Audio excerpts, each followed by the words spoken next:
Sebastian Rogers FBI report from September the 4th with some ad lib from me, all in my own opinion.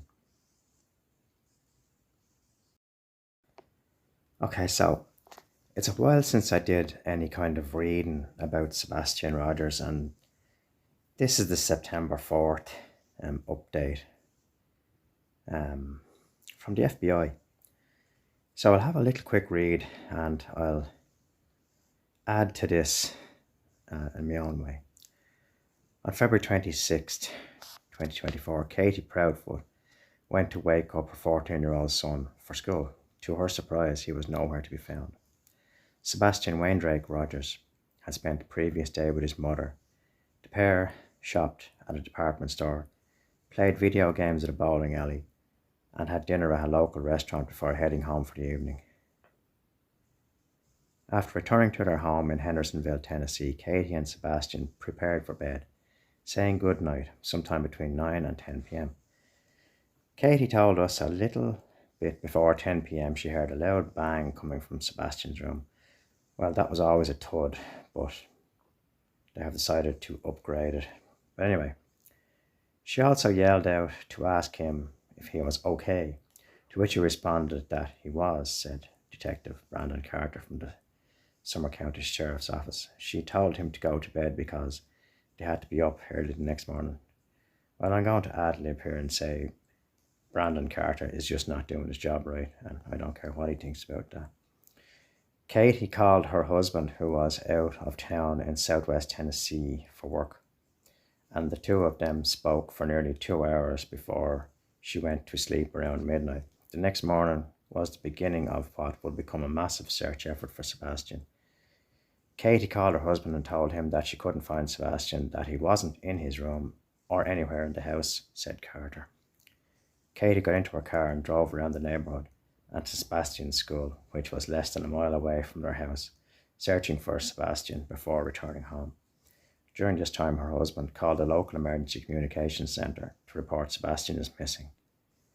In the early days of the search, it seems Sebastian vanished without a trace. Sebastian's disappearance has deeply affected our community. Staying united and supportive will bring us closer to the answers that we're looking for, says Brandon Carter. Well, look a bit further into the construction site, I would say, that you have missed the whole time. This case was kind of a question mark, said FBI Nashville Special Agent Robert Barrett.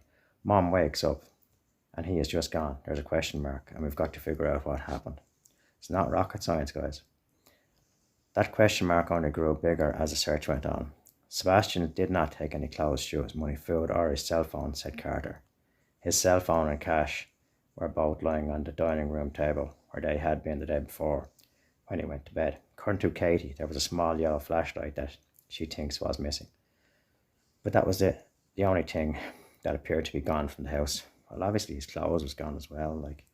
The first week in the search for Sebastian was a massive community and interagency effort between the Sumner County Sheriff's Office, Tennessee Bureau of Investigation, Emergency Management Agency, Hendersonville Police, Gallatin Police, Tennessee Highway Patrol, the FBI, Metro Police, Wilsons County Sheriff's Office, Sumner County EMS, Sumner County Emergency Response Team, and several other agencies throughout Tennessee. Yeah, Sumner County EMS with good old, what's his name, Ken Widener, that discredited the dog evidence. Thanks for that, Ken. The search consisted of about a 4.5 mile radius around Sebastian's home, said Carter. There were roughly 2,000 searchers equipped with an app tracking their movements. Searchers could also use the app to plot things on a map that they observed while they were out searching. The total area they covered within that 4.5 mile radius was equivalent to a combined 44,000 acres. Well, Sebastian, in my honest opinion, is a half a mile from the house in that elephant in the room construction site that all you guys missed. Right there. Walk a cadaver dog in and see what happens. In addition to ground searchers, law enforcement employed every available resource at their disposal to locate Sebastian. Fire departments mounted patrols, ATVs, search and rescue canines, drones, helicopters, and even an airplane. During day 2 of the search, and I'll say during day 2 of the search, there was a helicopter up from the Nashville reporters, and they flew it all over the construction site, and they showed machinery working for most of the day, dumping and dumping and dumping and rolling and leveling on the construction site that wasn't shut down. Let's keep going. The Sumner County Sheriff's Department reached out to the FBI for assistance and specific resources that could potentially help find Sebastian, who has high functioning autism. Here's a recent picture at the time of Sebastian. I contacted our FBI Child Abduction Rapid Deployment Team for initial consults, and they then brought in the FBI Behavioural Analysis Unit to assist, said Barrett. The BIU shared a statistic that about 50% of autistic children are prone to wander. They are also naturally drawn to bodies of water, no surprise, because the dogs went to the retaining pond in the construction site anyway, and 71% of fatal outcomes involving missing autistic children were as a result of drowning. Sebastian is an excellent swimmer. The retaining pond is only 2 foot deep. Sebastian got out of that pond. That information helped us focus search efforts and in and around bodies of water. The search team drained ponds and searched waterways and lakes looking for Sebastian, like the Keystone Cops, I think, here. In addition, law enforcement searched almost every home in the neighbourhood. Videos recorded from nearby homes and a dashboard camera in Katie's car showed that Katie and Sebastian didn't leave the house after they returned home from dinner, and that no other cars were seen coming or going from Katie's home during the evening and early morning hours of the night or day Sebastian disappeared.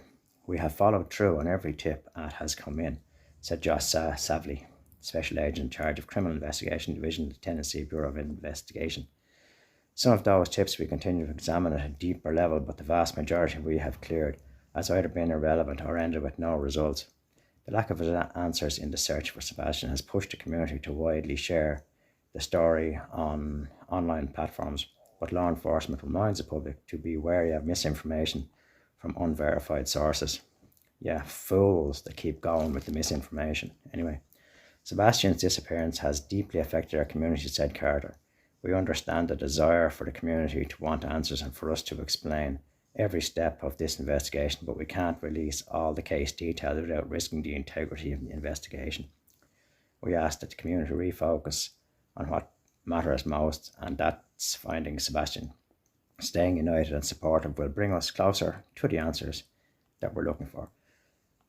Promptly sharing tips and information with Sumner County Sheriff's Office, Tennessee Bureau of Investigation, and the FBI is the best way to help find Sebastian. If you have any information concerning the whereabouts of Sebastian, contact the Sheriff's Office, etc., etc., etc. Yeah.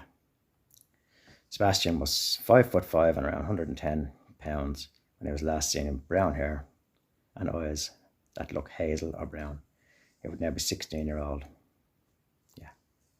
Reward of $50,000. And the case rumours versus reality. Okay. The flashlight theory. Okay, it's debunked. We know that. Anyone that believes that's just bewildered, in my honest opinion. The green hoodie theory. You're still bewildered if you believe that. Alright. Okay. We'll leave it there. Take care. Good luck.